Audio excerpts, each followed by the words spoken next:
takut itu sangat wajar.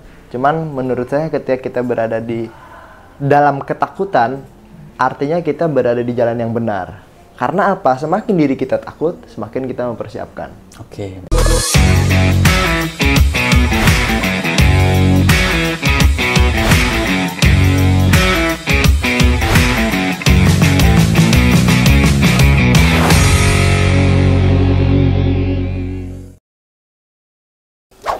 Bismillahirrahmanirrahim. Assalamualaikum warahmatullahi wabarakatuh. Halo Family, kembali lagi ke podcast Family, cerita mereka inspirasi kita. Apa kabar Family semuanya di rumah? Semoga kalian disertai, diberkahi oleh Allah Subhanahu Wa Taala, diberikan kesehatan. Oke, di episode kali ini kita punya topik yang gak kalah menarik nih, pastinya sangat-sangat dinanti khususnya untuk mahasiswa Fakultas Adab dan Humaniora. Dan sekarang kita akan membahas peran penting DEMA dalam menyuarakan aspirasi dan menjadi perwakilan mahasiswa di kampus kita yang tercinta ini. Dan untuk membahas topik kita pada hari ini, kita kedatangan tamu spesial nih. Nah, ini beliau adalah sosok yang baru aja mengemban amanah sebagai Ketua DEMA Fakultas Adab dan Humaniora. Mari kita sambut Kak Firman Al-Muhtadi. Gimana Firman, kabarnya? Kabar tentu selalu sehat. Alhamdulillah. Sehat selalu. Lagi sibuk apa sekarang? Kesibukan sekarang lagi sama ya, seperti mahasiswa pada umumnya di semester genap. Kebetulan saya sekarang di semester 6, sedang menghadapi fase ujian akhir semester. Oke. Di luar itu, ya kita mahasiswa semester 6 ya, sedang bergelut di KKN. Oh iya, pasti sibuk banget itu. KKN, ya betul. Kalau boleh tahu apa bagiannya KKN sekarang? Kebetulan di wakil ketua di KKN. Oh, wakil ketua? Iya. Nggak jadi bagian dapur? Dapur sih kayaknya itu sudah semestinya semua kalangan ya. Iya, harus bisa masak ya. Betul. Betul. Emang harus KKN itu harus bisa masak.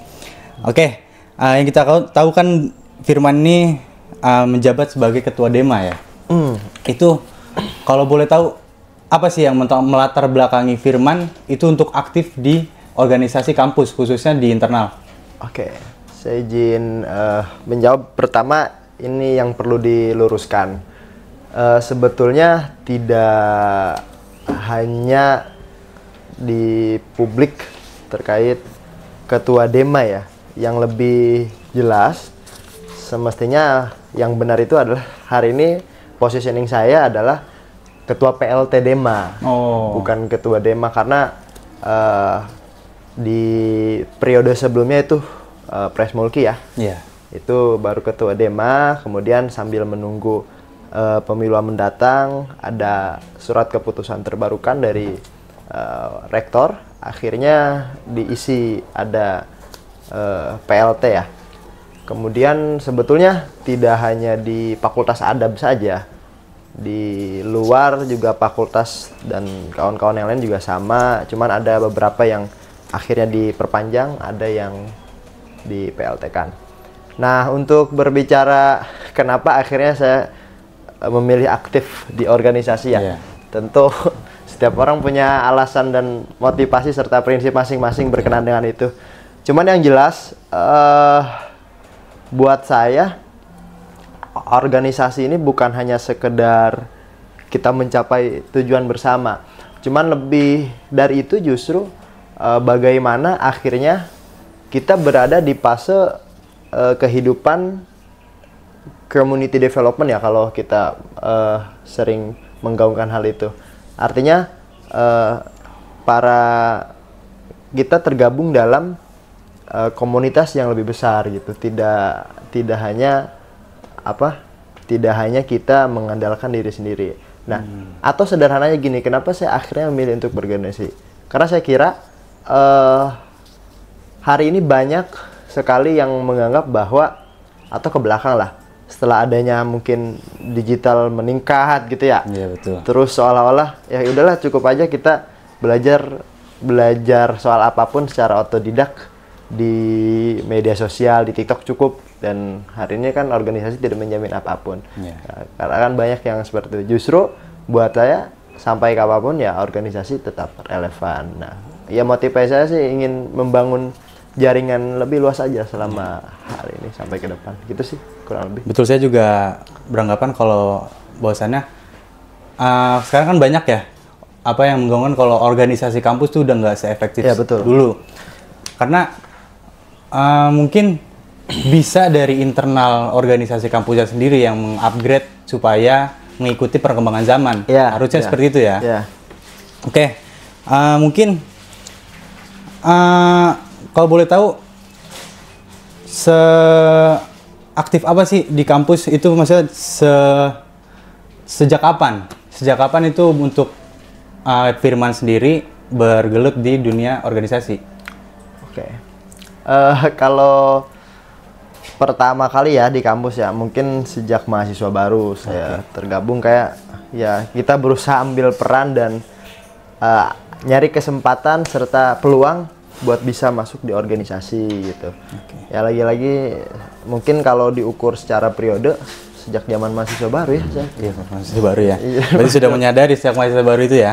Karena memang ke belakang perjalanan saya juga di sekolah sudah terlibat aktif ya, bisa terhitung atau katakan terlibat aktif di organisasi sejak di bangku SMP bahkan. Oke, berarti sudah lama juga ya? Lama lumayan. Enggak sih. Tapi dari situ berarti Firman ini menyadari dong seberapa pentingnya kita untuk mengikuti kegiatan-kegiatan gitu, nggak kosongan aja, nggak cuma ikut masuk kelas terus pulang, kalau bahasa kerennya kupu-kupu. Oke. Kuliah pulang. Ya. Mungkin bisa dijelaskan dulu karena kan ini kita dikit lagi menyambut mahasiswa baru ya. Iya. 2025 di akhir atau di awal Agustus? Di akhir Agustus. Akhir Agustus. Ya. Nah, kan nanti siapa tahu nanti mahasiswa-mahasiswa baru untuk mencari informasi, jadi gampang tinggal ke podcast Family ini. Mungkin bisa dijelaskan tentang apa aja sih hierarki yang ada di kampus? Hierarki ya. Kalau berbicara hierarki artinya kita masuk ke dalam pembahasan antropologi kampus ya. Ya. Sebetulnya sama saja dengan kampus-kampus pada umumnya. Kalau ngomongin antropologi kan kita mengenal ya bagaimana manusia di dalam kampus, budaya di kampus dan lain-lain gitu. Cuman secara hierarki yang teratas ada rektorat, kemudian ke bawahnya ada dekanat, terus ya lembaga-lembaga lain-lain lah di bawahnya seperti bagian kemahasiswaan, keuangan dan lain-lain gitu. Cuman untuk di organisasi intrakampusnya mungkin teman-teman beberapa ada yang asing ya, di luar BEM gitu. Iya, betul. Di kita Dima sebetulnya sama saja secara fungsional. Cuman perbedaan dalam penyebutan dan penyematan saja. Kalau ada dua lembaga sih kalau untuk kita fokus di organisasi internal ya. Ada lembaga eksekutif dan legislatif.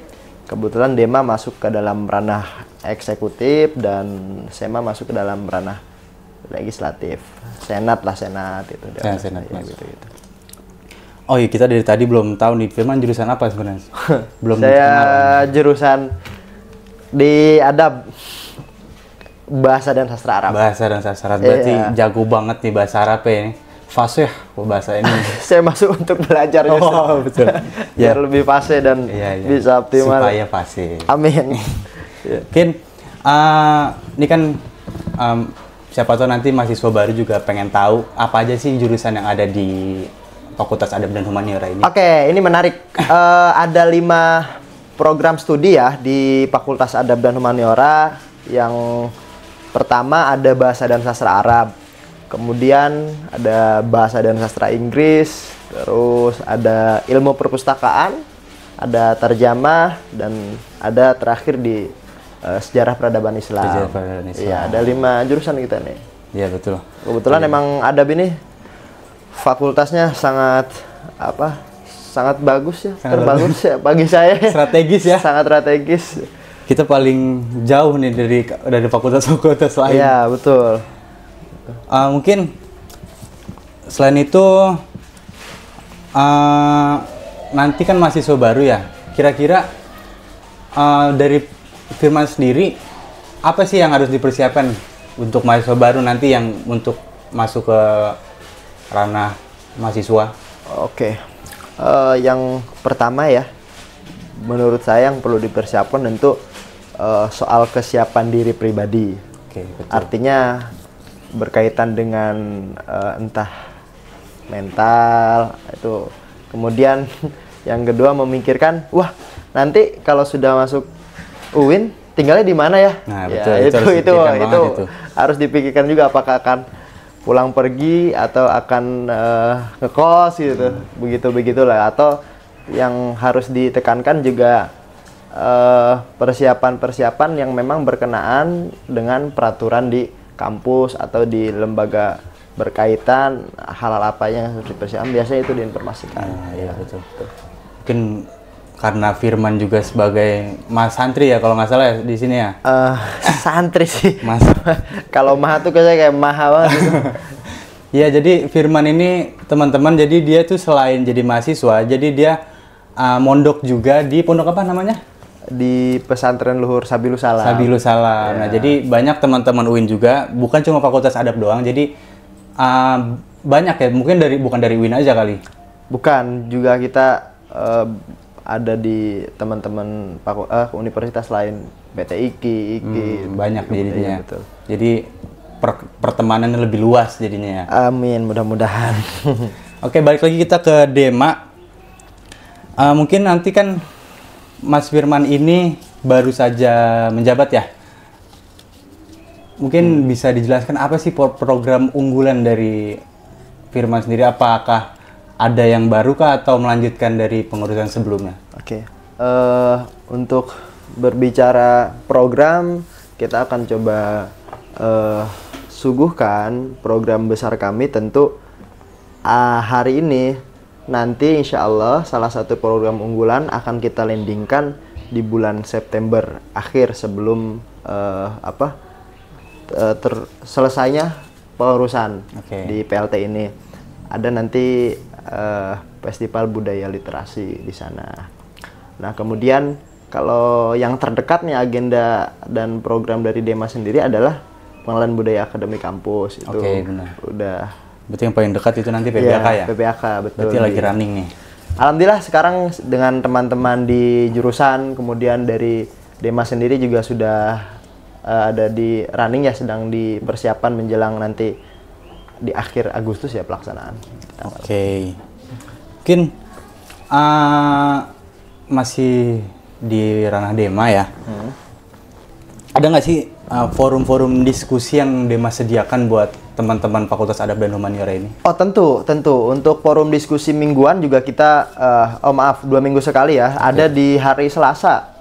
Itu kemudian difasilitasi oleh teman-teman Departemen Penelitian dan Pengembangan. Ada di hari Selasa sore, teman-teman bisa cek nanti ada di lantai 2, atau kita kadang juga di outdoornya ada di depan landmark ya. Itu setiap hari, 2 minggu sekali di setiap Selasa. Kemudian selain itu program diskusi juga kita di luar yang mingguan, 2 mingguan, kita ada nanti juga di setiap 2 bulan sekali. Kalau ngomongin 2 minggu sekali, kita punya juga yang 2 bulan sekali. Nah, yang 2 minggu sekali itu di hari Selasa, setiap hari Selasa sore. Kemudian kalau 2 bulan sekali, kita sinergi dan kolaborasi dengan pihak luar. Oke. Nah, kampus mana atau dari teman-teman, sesuai kebutuhan aja kita, atau melihat isu apa yang harus kita bedah dan apa gitu-gitu. Berarti buat topik spesifik yang apa yang dibahas dalam diskusi itu biasanya apa tuh? Kalau dari teman-teman penelitian dan pengembangan ini memang kita punya kalau di teman-teman mahasiswa kan tema tersendiri gitu ya. Ya, kemarin terakhir kita bahas soal sejarah ya, karena emang kolaborasi dengan teman-teman dari mahasiswa prodi SPI, dan kita rasa ini orang yang tepat dan cocok untuk membahas itu. Ya, sebagai pemantik kita kemarin bahas harta karun di India kalau nggak salah. Bahas soal itu. Jauh juga India tuh. Iya, untuk penemaan juga kita akhirnya selalu responsif ya. Ini kan berkenaan dengan diskusi ilmiah, kita responsif bagaimana akhirnya kita berupaya lebih kritis lagi di tengah era dan tantangan hari ini dengan adanya program-program tersebut. Kita adaptasikan dengan isu apa, ada kejadian apa, kita coba sesuaikan dengan hal itu. Oh, jadi ya lumayan banyak lah yang dibahas ya. Iya, bahkan sore ini juga ada, Mas. Oh, sore ini ada? Karena hari ini Rabu, sore ini kami juga sinergi dengan teman-teman Prodi SPI ya. Oke. Ada mengangkat isu berkenaan dengan proyek sejarah itu ya. Oh iya. Iya. Alhamdulillah masih di jalur diskusi kita. Berarti apa nama kegiatannya? Kegiatannya di Dema ya, di penelitian tuh. Saya lupa ya apa namanya gitu. Ada lah pokoknya dari Selasa itu. Oke. Ya. Mungkin Mas Firman bisa jelaskan apa yang jadi goals yang bakal Firman capai untuk nanti di akhir pengurusan. Visi kami, artinya fokus kami hari ini, goalsnya, tujuannya gitu ya. Berupaya bagaimana setidaknya dalam 3 bulan sampai 4 bulan kami melanjutkan PLT ini, tentu menciptakan sinergi kolaborasi yang memang bisa berdampak khususnya ke mahasiswa dan seluruh elemen yang ada di kampus, baik dari, jadi kami itu punya apa istilahnya ya, punya prinsip dalam kepengurusan hari ini, kita bisa kan nih dari bawah ke atas, gitu, dari atas ke bawah, enggak cuma hanya sekedar tuntutan dari atas ke bawah, tapi dari bawah juga bisa atau enggak ke atas. Artinya bottom up harus kita jalankan, up to bottom juga kita harus perhatikan gitu. Nah, ada pembagian-pembagian tersebut ya. Kita berusaha mengejar dampak dari sinergi kolaborasi, misalkan entah kita bagaimana sinergi dengan teman-teman HPS, koreksiannya, kemudian apa yang perlu kita pertahankan dari sejauh ini para pendahulu membangun ini gitu loh. Yang kita coba tingkatkan, setidaknya komunikasi dengan kawan-kawan yang lain juga harus lebih baik gitu, dengan pihak dekanat juga termasuk gitu. Harus dibangun. Coba secara visi pengurus saya itu sederhana banget, Mas. Kita punya satu diksi saja malah. Apa? Revitalisasi. Udah, itu visi. Tapi kalau our mission juga tentu banyak lah. Jadi yang dekat-dekat aja dulu ya. Iya, kita mencoba mempertahankan yang baik, yang sudah baik gitu. Iya. Kemudian kita menciptakan yang dan meneruskan lebih baik gitu aja. Iya, jadi karena salah satu indikasi kesuksesan sebuah organisasi itu malah ketika setelah pengurusan kita, bagaimana yang meneruskan kita itu lebih sukses. Harusnya, amin. Kayak gitu sebenarnya. Yang jadi patokan organisasi itu berpengaruh atau enggak, itu menurut saya kayak gitu sih. Iya, betul. Mungkin tadi sampai kapan masa pengurusannya? Kalau di kita sampai bulan September ya, Oktober maksimal. Itu di sampai September. Itu nanti rencananya Mas Firman setelah berakhir masa jabatan sebagai Dema ini, apa rencananya yang bakal Mas Firman jalankan? Pribadi nih berarti ya? Iya, pribadi. Saya akan fokus di kewajiban akhir saya sebagai mahasiswa akhir lah. Betul, seperti itu. Betul sekali, itu harus diprioritaskan. Kadang kita memang mesti tahu ya kapan harus gas, kapan harus mengerem gitu. Betul. Kalau gas terus kita bisa tabrakan. Ya. Betul, harus tahu kapan ngerem, kapan tajam gasnya, ya betul. Bisa menjelaskan nggak bagaimana tuh mahasiswa beraspirasi lewat argumen-argumen yang sekiranya, misalnya ketika diskusi nih, gimana sih cara supaya kita menyampaikan substansi dari sebuah topik itu, mengkritisi khususnya, mungkin bisa dijelaskan tuh.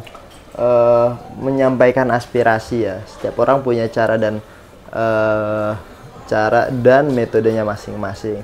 Cuman untuk misalkan bagaimana ya kita menyalurkan aspirasi kita pribadi sebagai mahasiswa, misalnya untuk bisa dieksekusi dan diperhatikan oleh fasilitas yang ada, katakanlah Dema kan, ini peranan Dema juga kan. Ya betul. Ya, kami sangat terbuka soal hal itu. Pertama mungkin bisa komunikasi secara langsung dengan saya, nanti kita coba sering-sering komunikasi gitu, biar karena memang betul ya, pada dasarnya ini tantangan yang harus tetap kita benahi, bagaimana kita bisa secara selaras buat bisa menampung itu dengan teman-teman mahasiswa. Atau yang paling mudah, kita ada wadah di media sosial ya, di akun resmi DEMA Fakultas Adab dan Humaniora, dan di situ sebagai gerbang awal. Betul. Gerbang awal atau pintu awal teman-teman ketika ada aspirasi, masukan, kritik yang konstruktif bisa di sana. Katakanlah Mas Rafli ini, saya resah nih dengan keadaan hari ini DEMA gitu. Bisa dengan mend-DM, kemudian ayo kita bikin forum audiensi atau apapun lah untuk menyapa. Kita sangat terbuka soal itu. Oke, mungkin terakhir nih. Ya. Apa sih pesan Mas Firman pribadi buat teman-teman mahasiswa Fakultas Adab dan Humaniora supaya nggak takut untuk berorganisasi, supaya nggak takut untuk ikut aktif dalam hierarki kampus? Itu mungkin pesan dan motivasinya Mas Firman bisa disampaikan mungkin. Pesan soal kenapa jangan takut gitu atau apa? Ya, sebetulnya menurut pandangan saya ya, hari ini kita ada di posisi tentu tantangan yang lebih besar gitu ya. Kita butuh, kalau saya berpikirnya gini Mas, ketakutan itu memang selalu ada karena kita belum pernah mencoba ya, dan tidak tahu di dalamnya seperti apa. Cuman harus kita miliki hari ini adalah bagaimana memposisikan diri kita masih relevan atau enggak dengan keadaan. Misalkan setidaknya organisasi ini sebagai wadah yang bisa, satu tentu jadi ruang belajar yang inklusif, kedua juga peranan diri kita nih relevan nggak, outputnya bisa berdampak atau enggak, begitu sih. Intinya pesannya takut itu sangat wajar, cuman menurut saya ketika kita berada di dalam ketakutan, artinya kita berada di jalan yang benar. Karena apa? Semakin diri kita takut, semakin kita mempersiapkan. Oke, betul. Itulah akhirnya kita dengan ketakutan berpikir secara kritis, mitigasinya apa, jalan keluarnya apa, dan saya itu temukan di ruang-ruang organisasi justru. Oh, ya. Jadi teman-teman jangan takut organisasi, karena gimana kalian menyikapinya aja ya. Betul. Apalagi maksudnya sekarang teknologi semakin berkembang, kalian juga harus tahu apa yang jadi potensi kalian, apa yang bisa kalian kembangkan, dan kalian cari wadahnya. Mungkin itu ya. Iya, betul. Ya mungkin obrolan kita lagi seru-serunya padahal ya. Ya mungkin emang udah harus kita tutup. Terima kasih Mas Firman atas waktunya. Terima kasih Mas Rafli. Terima kasih. Buat teman-teman, nantikan episode sesebelumnya. Jangan lupa like, komen, dan subscribe. Dan terus dengerin Family Podcast selanjutnya. Sampai jumpa. Assalamualaikum warahmatullahi wabarakatuh. Waalaikumsalam.